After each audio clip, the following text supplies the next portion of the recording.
கர்த்தராகிய இயேசு கிறிஸ்துவின் நாமத்திற்கு மகிமை உண்டாவதாக.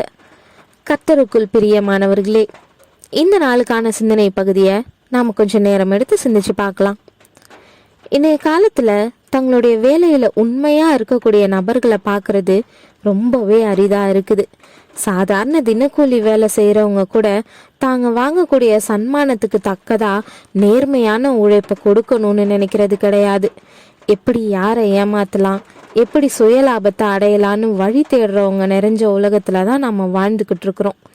நம்மளுடைய தேசத்தில் எல்லாரும் தங்களுடைய கடமைகளில் நேர்மையானவங்களாக இருந்துட்டா போதும், எல்லா பிரச்சனைக்கும் தீர்வு உண்டாகும்.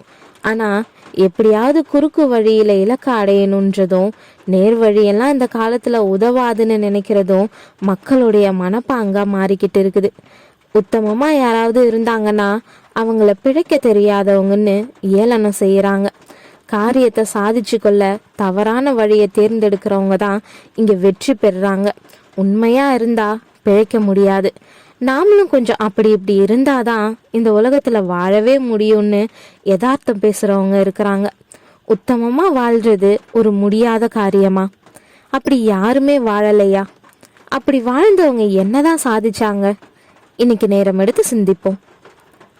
முன்னொரு காலத்தில் ஒரு உப்பு வியாபாரி இருந்தான். அவன் டெய்லியும் ஒரு கழுதை மேலே உப்பு மூட்டைங்களை ஏற்றி ஊருக்குள்ளே போய் வியாபாரம் செஞ்சுட்டு வருவான். போகிற வழியில் ஒரு ஆறு இருந்துச்சு. அந்த ஆற்றை கடந்து தான் ஊருக்குள்ளே போகணும். ஒரு நாள் உப்பு வியாபாரி வழக்கம் போல் கழுதையோடைய முதுகில் உப்பு மூட்டைகளை ஏற்றிக்கிட்டு வியாபாரத்துக்கு கிளம்பி போனான். வழியில் உள்ள ஆற்றை கழுதை கடந்தப்போ எதிர்பாராம கழுதையினுடைய கால்கள் வழிக்கிடுச்சு.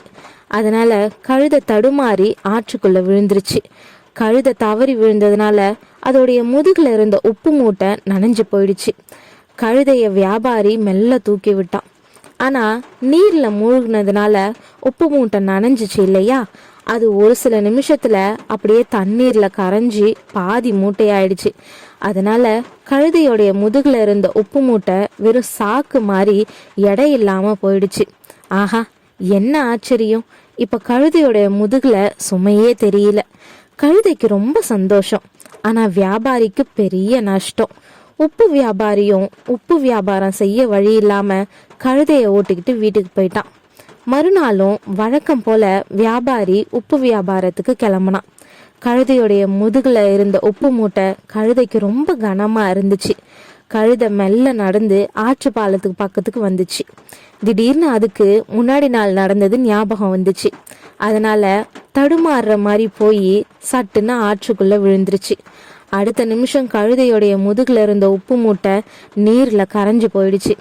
இன்னைக்கும் கழுதையோடைய முதுகுல சுமை இல்லாம போயிடுச்சு. கழுதை தன்னுடைய தந்திரத்தினால தொடர்ந்து இதையே செஞ்சுக்கிட்டு இருந்துச்சு. இதனால தினமும் வியாபாரத்துக்கு போக முடியாம வியாபாரி தொடர்ந்து சிரமம் கொண்டான். ஒரு நாள் வியாபாரி வழக்கம் போல கழுதையுடைய முதுகுல உப்பு மூட்டைகளை ஏத்திக்கிட்டு வியாபாரத்துக்கு கிளம்பி போனான். போற வழியில கழுதை கொண்டு வர்ற உப்பு எப்படி காணாம போகுதுன்னு யோசிச்சுக்கிட்டே கழுதையுடைய நடவடிக்கைகளை கவனிச்சான். கழுதை வேணும்னே ஆத்துக்குள்ள விழுந்துச்சு. அவனுக்கு மெல்ல மெல்ல கழுதையோடைய தந்திரம் புரிஞ்சிச்சு. அதனால அதுக்கு ஒரு நல்ல பாடம் கற்பிக்க நினைச்சான். அன்னைக்கு கழுதையோடைய முதுகுல வழக்கம் போல உப்பு மூட்டையை ஏற்றல அந்த வியாபாரி. அதுக்கு மாறா பஞ்சு நிறைஞ்ச ஒரு சாக்கு மூட்டைய கழுதையோடைய முதுகுல ஏற்றினான். கழுதை வழக்கம் போல ஆற்றுடைய பாலத்து பக்கம் வந்துச்சு. எதிர்பாராம கால் தடுமாறுறது போல தடுமாறி ஆற்றுக்குள்ள விழுந்துச்சு. மூட்டையில இருந்த பஞ்சு நீர்ல நனைஞ்சிச்சு. அட கஷ்டமே! கழுதையுடைய முதுகுல இருந்த பஞ்சு மூட்டை முன்னாடி விட அதிகமா கனத்துச்சு. கழுதையும் ரொம்ப கஷ்டப்பட்டு ஆற்றை கடந்து கரைக்கு வந்து சேர்ந்துச்சு.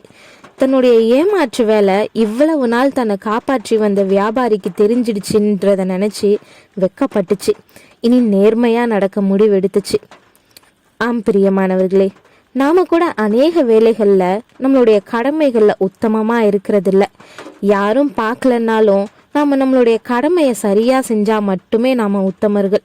நம்மளுடைய கண்காணிப்பாளர் பார்க்கறாருன்னு கருத்தா வேலை செய்யறது போல இருக்கிறது உத்தமம் கிடையாது.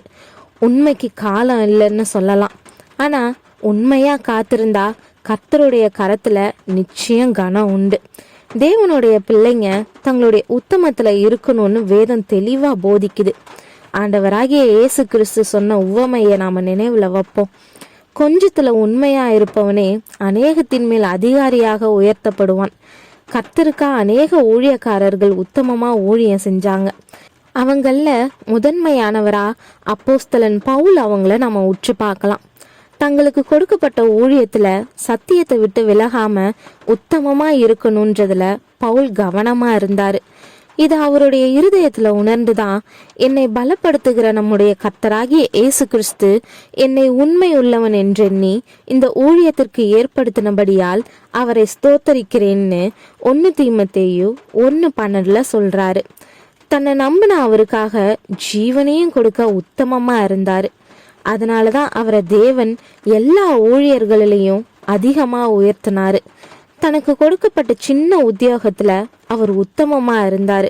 அதனாலதான் புறஜாதிகளுக்கு அவர் அப்போஸ்தலனா, போதகனா, எழுத்தாளனா அதிக பணிகளை செய்யும்படி உயர்த்தப்பட்டாரு.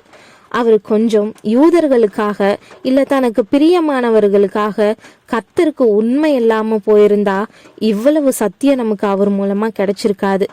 உண்மையுள்ள நபர்களையே தேவன் விரும்புறாரு. போலிய கண்டு உலகம் மயங்கலாம், ஆனா கர்த்தர் தள்ளி விடுவாரு. கவனமா இருப்போம். உத்தமத்தை வளர்த்து கொள்ள இன்னைக்கே தீர்மானிப்போம். தேவன் தாமே கிருபையும் தயையும் செய்வாராக. ஆமீன்.